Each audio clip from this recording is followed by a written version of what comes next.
తెలంగాణ రాష్ట్రంలో నిర్వహించినటువంటి అందాల భామల పోటీలు నిర్వహించారు కాంగ్రెస్ పార్టీ, అధికారంలో ఉన్నటువంటి కాంగ్రెస్ పార్టీ. అయితే ఈ అందాల పోటీల వల్ల తెలంగాణ రాష్ట్ర పరువు పోయిందంటూ బీఆర్ఎస్ పార్టీకి చెందినటువంటి సీనియర్ నాయకురాలు సునీత ఆనంద్ గారు ఉన్నారు. వారిని అడిగి తెలుసుకునే ప్రయత్నం చేద్దాం. నమస్తే అండి. నమస్తే మేడం. నమస్తే, నేను సుమిత్ర ఆనంద్, బీఆర్ఎస్ నాయకురాలని, లీడర్ని. అయితే తెలంగాణ మహిళ శ్రమైక జీవన సౌందర్యానికి ప్రతీక. తెలంగాణ మహిళ ఒక సమ్మక్క సారక్కల వారసత్వానికి ప్రతీక. తెలంగాణ మహిళ చాకలి ఐలమ్మ,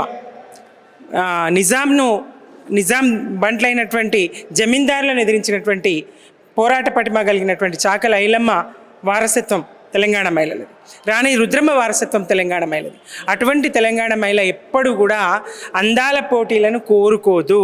తెలంగాణ మహిళకు కావాల్సింది అందాల పోటీలు కాదు.